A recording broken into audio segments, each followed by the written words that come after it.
नमः संस्कृताय मित्रों, कैसे हैं आप। विश्वास है कि आप लोग स्वस्थ होंगे, मस्त होंगे। मित्रों, आज हम लोग कारक प्रकरण में ये 12वां वीडियो है। इसमें हम लोग आज पंचमी विभक्ति से संबंधित सूत्र ध्रुवम अपाये अपादानम, ध्रुवम पाये अपादानम, इस सूत्र का अध्ययन करेंगे और इससे संभावित प्रश्नों का अध्ययन करेंगे। मैं हूं मनोज पांडे, आप देख रहे हैं मंगलम मंत्रा चैनल। मित्रों, यह सूत्र जो है परीक्षाओं की दृष्टि से बहुत इम्पोर्टेंट है। यह टॉपिक जो है टीजीटी, एलटी, बीपीएससी या एसटेट या फिर टेट की परीक्षाओं में महत्वपूर्ण है। ठीक है, इससे प्रश्न बहुत आते हैं और आए भी हैं। ठीक है, विभिन्न राज्यों की परीक्षाओं में भी प्रश्न लिए गए हैं। इससे संबंधित आज इस वीडियो में हम लोग आज अध्ययन करेंगे। आइए देखते हैं। यह परीक्षा दृष्टि है, कारक प्रकरण है और पंचमी विभक्ति पर आधारित ये प्रश्न है। ठीक है, पहला प्रश्न है ध्रुवम पाये डैश डैश डैश इत्यत्र किम कारकम। ध्रुवम पाये डैश डैश डैश इत्यत्र किम कारकम। ये जो गैप है, रिक्त स्थान, इसको भरना है। तो क्या ध्रुवम पाये करणम या ध्रुवम पाये अपादानम या ध्रुवम पाये संप्रदानम या ध्रुवम पाये कर्म। तो क्या कहा गया, ध्रुवम पाये अपादानम। ठीक है, सूत्र में ही उत्तर छिपा हुआ है। ठीक है, तो क्या कौन सा ऑप्शन सही हो जाएगा? बी ऑप्शन आपका सही हो जाएगा। बी ऑप्शन सही हो जाएगा। ठीक, ध्रुवम अपाये अपादानम, यहाँ अपादान भरा जाएगा। ठीक है, कौन सा कारक? अपादान। और अपादान में क्या होता है? पंचमी होती है। ठीक है, अच्छा, ध्रुवम अपाये अपादानम क्या करता है? अर्थात अब यहाँ ध्रुव अपाय मतलब विश्लेष, अलग होने को विश्लेष कहते हैं, अलगाव कहते हैं, अलग होने को। ये जो अपाय है, अलग होना अपाय है। ठीक है, इसमें जो ध्रुव, ये यहाँ है ना ध्रुव, जो ध्रुव या अवधिभूत अर्थात जहाँ से विश्लेष हो, जहाँ से अलगाव होता है, वह अपादान कहलाता है। जैसे वह कोठे से गिर पड़ा, यहाँ पर वह कोठे से अलग हो रहा है। क्या हो रहा है? अलग हो रहा है, इसलिए कोठे में अपादान होगा। ठीक है, नेक्स्ट है अपादान संज्ञा विधायक सूत्रम अस्ति। अपादान संज्ञा विधायक सूत्र है। क्या अपादान संज्ञा स्वतंत्र या साधकतमम है या ध्रुवम पाये अपादानम है या कर्मणा यम विपरीत से संप्रदानम है। तो इसमें देखिए अपादान संज्ञा विधायक सूत्रम अस्ति। तो अपादान संज्ञा विधायक सूत्र कौन सा है? ये देखिए, पहला तो स्वतंत्र कर्ता होता है, तो ये होगा नहीं। ठीक है, और साधक तमम करणम, ये तृतीया करता है, करण कारक करता है, यह भी नहीं होगा। ठीक है, तो ए ऑप्शन भी गलत हो गया, बी ऑप्शन भी गलत हो गया। ठीक है, कर्मणा यम विप्रयति स संप्रदानम, ये संप्रदान करता है, डी ऑप्शन, यह भी गलत हो जाएगा।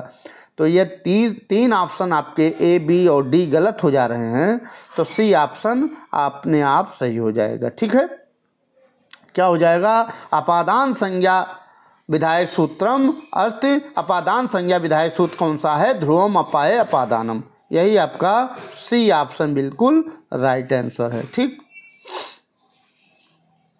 नेक्स्ट है अपादान कारकस्य योगे कस्याः विभक्तेः प्रयोगः क्रियते। अपादान कारक के योग में कौन सी विभक्ति प्रयोग करते हैं?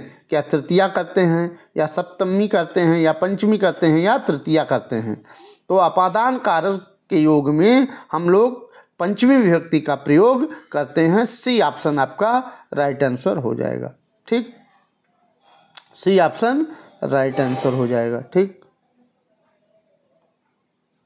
नेक्स्ट है पंचमी विभक्तेः। पंचमी विभक्ति में पंचमी विभक्ति प्रयोग कस्य कारकस्य योगे क्रियते। पंचमी विभक्ति का प्रयोग किस कारक के योग में होता है?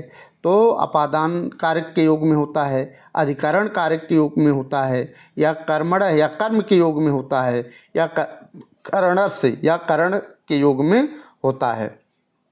तो पंचमी विभक्ति का प्रयोग हम लोग किस में करते हैं? अपादान, ठीक है। जहाँ अलगाव होता है, विश्लेष होता है, उसी में हम लोग पंचमी विभक्ति का प्रयोग करते हैं। ए ऑप्शन आपका राइट आंसर हो जाएगा, ठीक।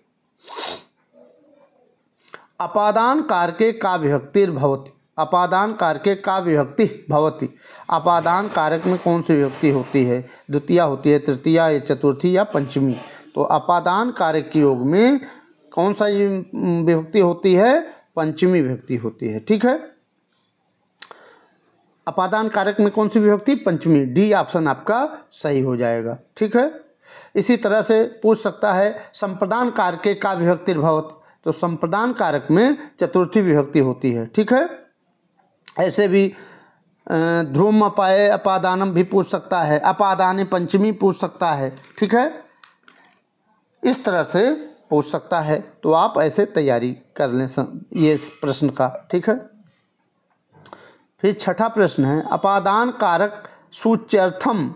अपादान कारक की सूचना देने में कौन सी विभक्ति प्रयुज्यते, कौन सी विभक्ति प्रयोग होती है? प्रथमा होती है, पंचमी, तृतीया या एतेषु किंचनम नास्ति।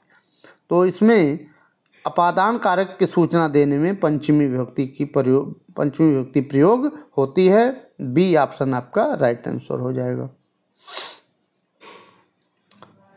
अपादान कारकम मूलतः प्रयुक्तम वर्तते। अपादान कारक का मूलतः प्रयोग होता है संयोगार्थे या वियोगार्थे या पराजितार्थे या करुणार्थे। तो अपादान कारक का प्रयोग मूलतः किसमें? वियोग के अर्थ में होता है, ठीक है, वियोगार्थे, ठीक है, वियोग के अर्थ में, विश्लेष के अर्थ में होता है, ठीक है। बी ऑप्शन आपका सही हो जाएगा, ठीक। अपाय मीन्स क्या होता है? अलग होना, ठीक है। नेक्स्ट है अपाये अर्थे संज्ञा विधीयते। अपाये अर्थे, अपाय के अर्थ में संज्ञा होती है, तो अपाय के अर्थ में करण संज्ञा होती है, या अपाय के अर्थ में संप्रदान संज्ञा होती है, या अपाय के अर्थ में अधिकरण संज्ञा होती है, या अपाय के अर्थ में अपादान संज्ञा होती है, ठीक है। तो ध्रुवम अपाय अपादानम कहता है। अपाय मतलब विश्लेष, अलग होना, उसमें जो ध्रुव या अवधिभूत अर्थात जहाँ से विश्लेष होता है वह अपादान होता है, ठीक है। तो अपाय अर्थ है, अपाय मतलब अलग होना, अपाय मतलब विश्लेष होना, अलग होना के अर्थ में कौन सी संज्ञा होती है? तो अपादान संज्ञा होती है, ठीक है। ये आपका डी ऑप्शन बिल्कुल राइट आंसर हो जाएगा, ठीक है। डी ऑप्शन राइट आंसर हो जाएगा। ध्रुवम अपाये अपादानम इत्यत्र अपायः अस्ति। ये जो सूत्र है ध्रुवम अपाये अपादानम, इसमें अपाय है। अपाय क्या है? ये अपाय है, इसमें ध्रुवम अपाये अपादानम, अपाय जो है यह क्या है? संयोग है या विश्लेष है या विविध है या संश्लेष है। तो इसमें जो अपाय है वह विश्लेष है, ठीक है। क्या है? विश्लेष है, अलगाव है, ठीक है।